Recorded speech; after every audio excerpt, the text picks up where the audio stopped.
hello, what's up? Nah.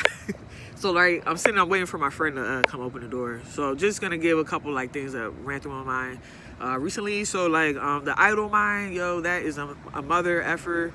A lot of the times when I'm sad and I start thinking and I start sinking into a lower place, it's because I'm not doing anything in that moment. And I think it is good to have moments where you're not doing anything. You can just be and let go.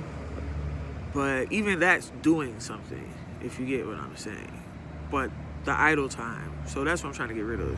And then I was thinking about, okay, remember I was like, okay, with the homosexuality thing and it being like a psychological event, pretty much, is like another thing I can relate to, and this is for myself, and I'm not talking about anybody else, and I'm open for discussion on that topic. I'm going to actually have like a whole shows and podcasts on that topic alone. And so anyway, I told you what my beliefs are. That's how I feel. That's where I'm at as of right now. Through your experiences in life, as you over time and through just experience, you learn things. And so, everybody is where they're supposed to be. And I think that might be the main message of like not shaming someone or being prejudiced or discriminating on people for any reason, unless they're egregiously like hurting somebody. You know what I mean? Like a child or anyone, a dog. You know what I mean? So like, I just remember like, boom, like, and a lot of the people that I talk to, especially gay men, and I'm just being honest, you know what I'm saying? Like, have a traumatic experience that they know in their mind, this is what turned them out.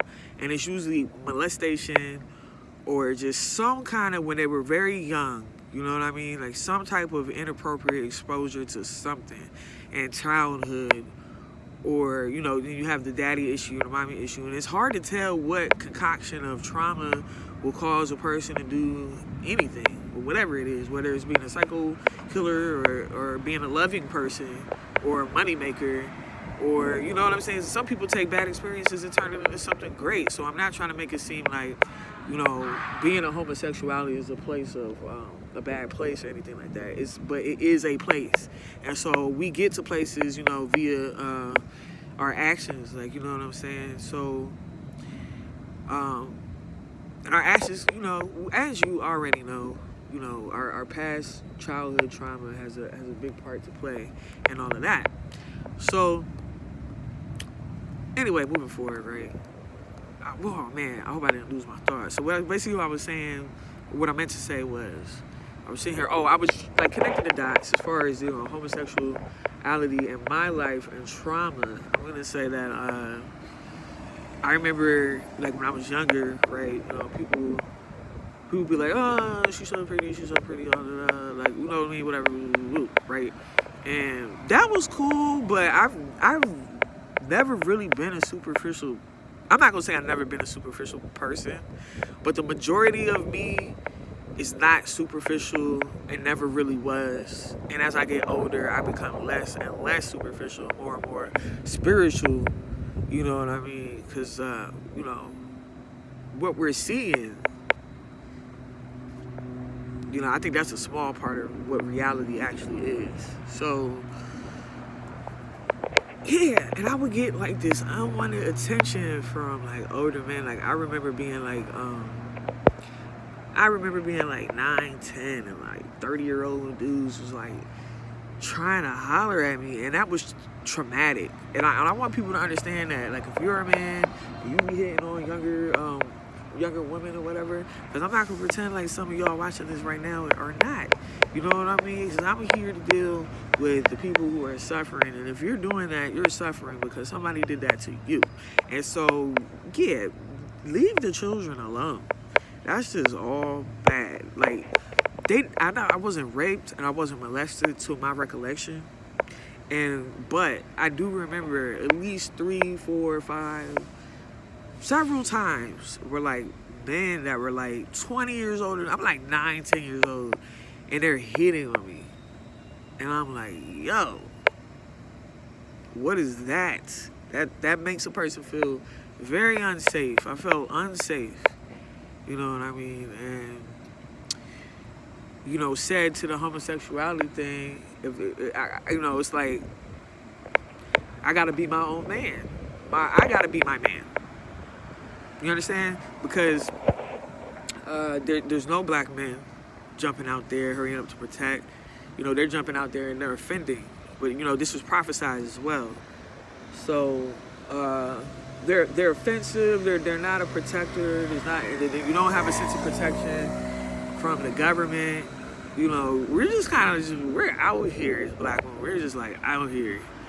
And that is, you're seeing, you know, the masculinity of black women because, like in nature, right, plants, I heard this before, correct me if I'm wrong, but I'm pretty sure I'm right, that some plants, if they're stressed out in their environment, will become a hermaphrodite or will become able to be either male or either female. And it's caused by like a stressful climate to the plants. You know what I'm saying? I heard that before as well. But leave it in the comments if you know what I'm talking about. And I'm gonna look it up, fact check myself. But I'm pretty sure I've heard that several times. So basically it's like, you know, what are we? What are we? Are we 2 eyes, 2 ears? Yada yada like they're saying? I feel like energy. You know what I mean? I feel like energy. I feel adaptable.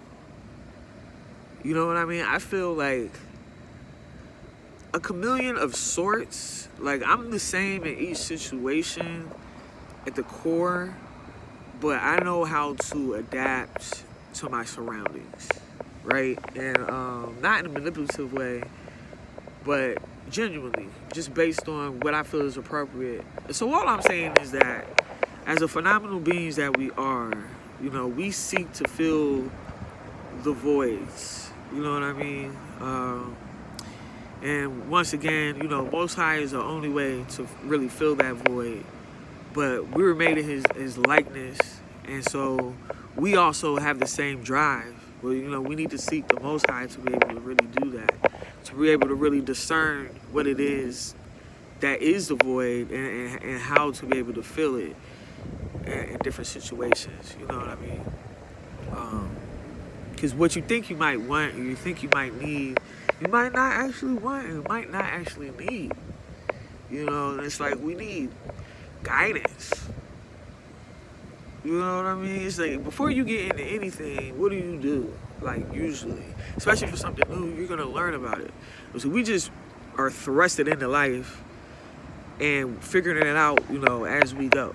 Especially because, you know, the real things that you need to know in life, like, you know, about spirituality and what's important, and your soul, and like all of that stuff. It's all connected. None of it's separate from the other.